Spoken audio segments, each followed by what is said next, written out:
Hi everyone, my name is PandaZaxry and welcome to this short video covering this Chattini model that I made. I'm just gonna go over a short time lapse and talk about my thoughts and what I was thinking when I was making this model. So hopefully you can learn something from this video.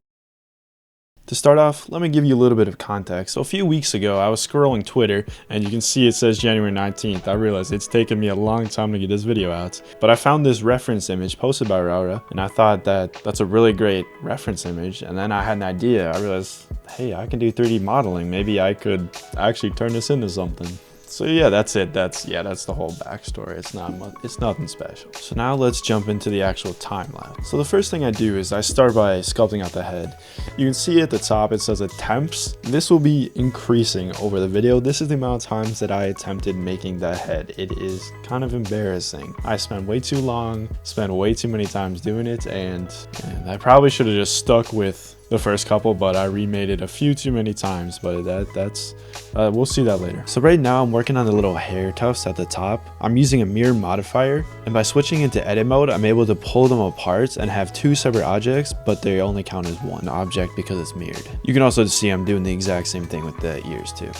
Something we can also see is I have the reference images from the actual Twitter post. So I highly recommend when you're making a model that if you can use these reference images, they are a massive help. Now, you don't always have access to these. You don't always have access to some great concept artist or someone who can make these reference models, but they help immensely with making the shape and everything mesh well. Don't worry, I cut out the part of me looking up for 20 minutes trying to figure out how to do that because it had been a long time. So as you can see now, I'm on attempt number 8 of the head. This, thankfully, is the last one. I was finally, for some reason, I was satisfied with this one compared to all the other ones. I couldn't tell you why, but for some reason, I like this one. So now as we move down to the body, you can see I'm sort of adjusting the shape to make it fit inside the side view, the reference image. And this is what I was saying, how it's very invaluable. You can really make you have something like guideline pretty much, and that is very helpful.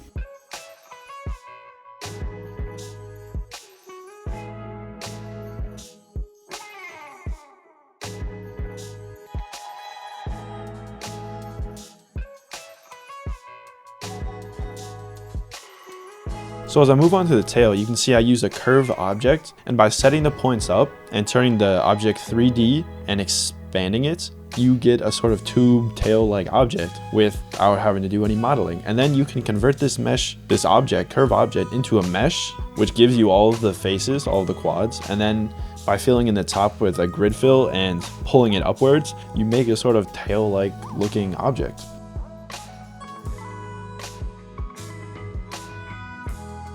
So for the chest fur, I elected to make it its own object rather than, as you saw earlier, me copying the little fur on the hair and reusing that, because that's a very good idea, is to always reuse as much as you can to speed up time. Look at me saying speed up as I spent 8 times making the head, but that's besides the point. So now we move on to a part I'm a little bit worried about. I need to do some sculpting in order to get his cheek fluffed. I haven't really worked with sculpting all too much, but I mean it's only been a few months. Like how bad could it be? Oh my god, bro. Yeah, so sorry, I lied. I didn't actually use sculpting for this part. I attempted it and I did not like the results, so I elected to do what I have been doing before and just used my mouse to move around some vertices.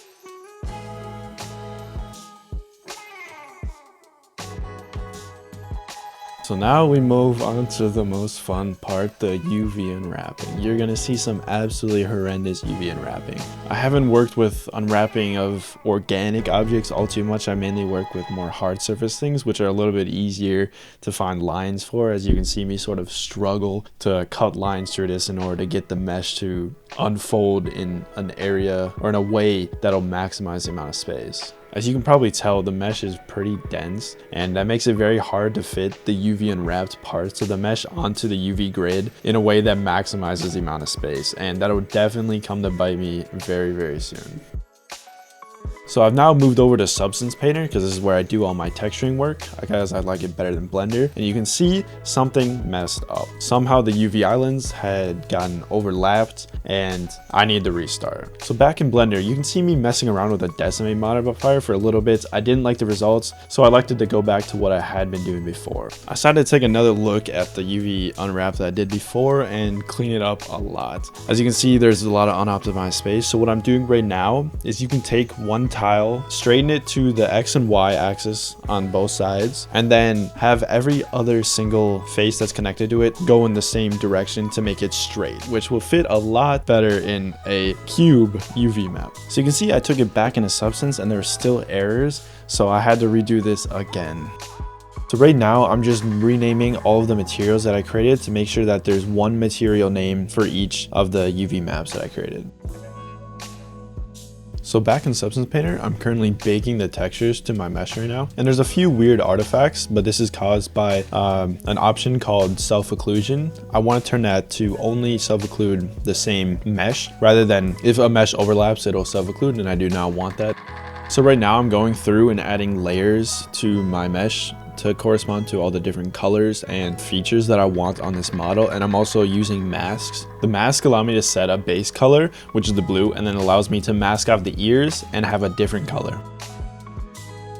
As you can see in the viewport, the model itself is on the left and the UV map is on the right. You're able to draw on both of these. At the moment, I'm drawing on the model itself, but I will be using the ability to draw on the UV map as well. You can also see that I have mirror turned on to sort of speed up the process.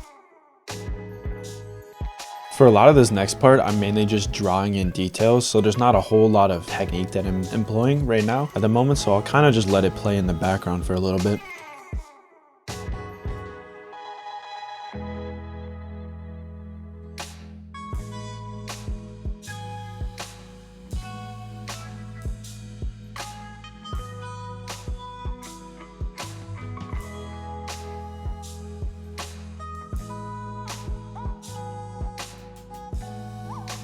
For the head, I'm using different layers for every single feature so that if I want to resize something or change the color, I'm able to erase it and resize it and draw over it again without having to mess up anything that's below or above it on the layer stack.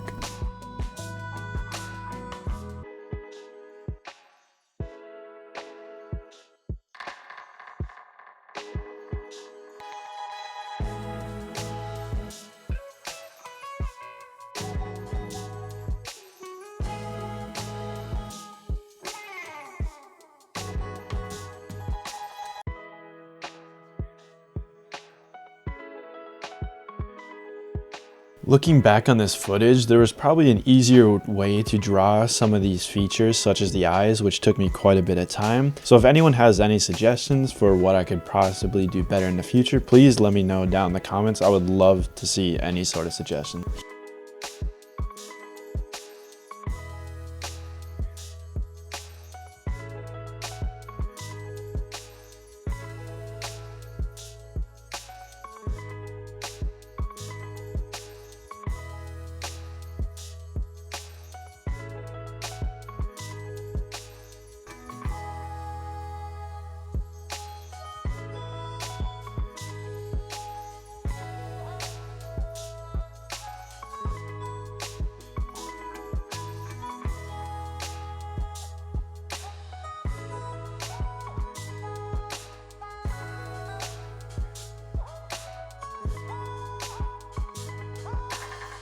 Here near the end of the model, I realized I wanted to make the dots on Chattini's forehead a little bit bigger, and thankfully, since I used layers, I was able to erase this layer completely and redo it and make the dots bigger. So this is a very great example of why you should use layers. So finally, after finishing the textures in Substance Painter, I export them, and now I'm moving them over into Blender so I can put them on the actual model. In order to get a sort of cartoon looking outline, I employed this trick using a solidify modifier. I'll put a link to the video that I use in the description. Now finally, the last thing I want to do with this model is get it set up to be able to be animated. And so I'm currently working on setting up a skeleton made out of bones so that I can rig this model and make it move around.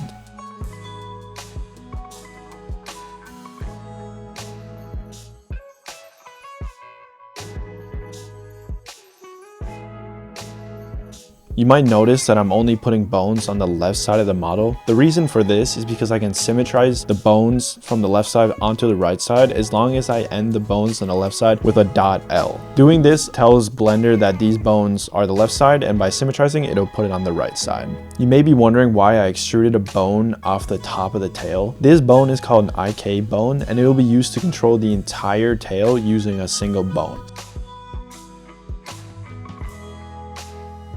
After completing the entire skeleton, I now need to weight paint the model and basically assign the model parts of the model to the bones. In order to achieve this, I will be parenting the skeleton mesh to the mesh using automatic weights and then altering the weights afterwards, because the weights are not always the best. They get the general gist done, but you still need to do some manual work.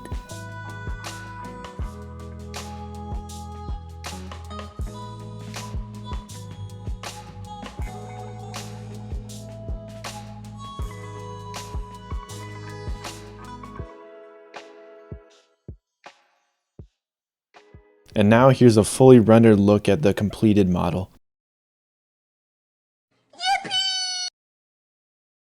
So overall, I'm very happy with how this model came out, and I'm really glad that I was able to get it so close to the concept art. And I just had such a fun time making this model. And don't worry. There's no way I would have forgotten Chattini's iconic jetpack. Maybe one day he'll receive his beloved jetpack.